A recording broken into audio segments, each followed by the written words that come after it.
সারাদিন রোজা থাকার পর সেহরিতে একদমই মুখ সিদ্ধ হয়ে থাকে, কিছুই খেতে ভালো লাগে না। তো ভাবলাম যে এই তরকারিটা রান্না করে খাই, খেতে হয়তো ভালো লাগবে, যার কারণেই তরকারিটা রান্না করেছি। আজকে আমি রান্না করেছি হচ্ছে ফলি মাছ।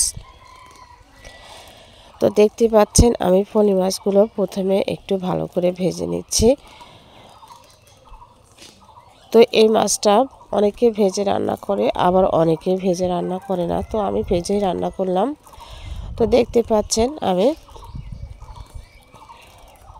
এটা আমার ছেলে খাবে, আমি একটু মুচমুচে করে ভেজে নিচ্ছি। ও রান্নাটা কিন্তু একদমই খাবে না। তো ভেজে উঠিয়ে নিলাম। এর মধ্যে আমি আরও একটু তেল দিয়ে দিলাম, দিয়ে এর মধ্যে দিয়ে দিলাম হচ্ছে কুচানো পেঁয়াজ আর রসুন। পেঁয়াজটা প্রথমে আমি বাদামি কালার করে ভেজে নিচ্ছি।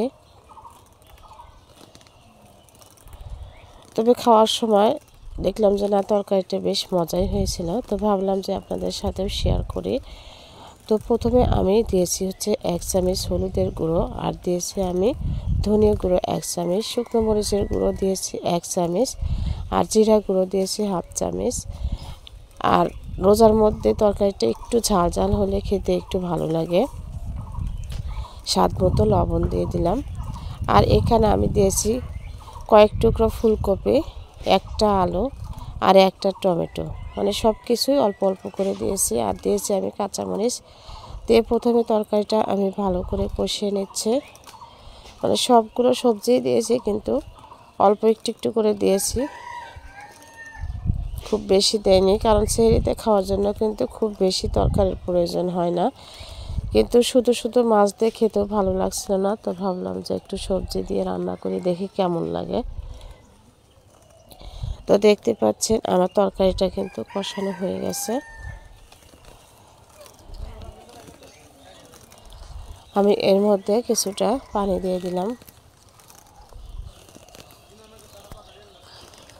তো ঢাকনা দিয়ে ঢেকে রান্না করব আমি 10 থেকে 15 মিনিটের মতো। তারপরে আমি এর মধ্যে যে ভাজা মাছগুলো সব দিয়ে দিলাম, দিয়ে রান্না করব আরও 10 থেকে 15 মিনিটের মতো।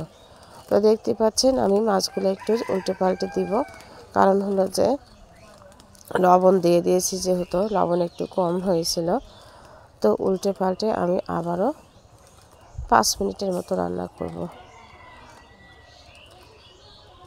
তো এই তো ঢাকনা দিয়ে ঢেকে আমি আর 5 মিনিটের মতো রান্না করব। রান্না করলেই কিন্তু আমার তরকারিটা রান্না শেষ হয়ে যাবে। তবে যাই বলেন, খেতে কিন্তু অসম্ভব মজার হয়েছিল আজকের এই তরকারিটা। তো কেমন লাগলো, ভালো লাগলে লাইক কমেন্টস করবেন। ধন্যবাদ সবাইকে এতক্ষণ সাথে থাকার জন্য।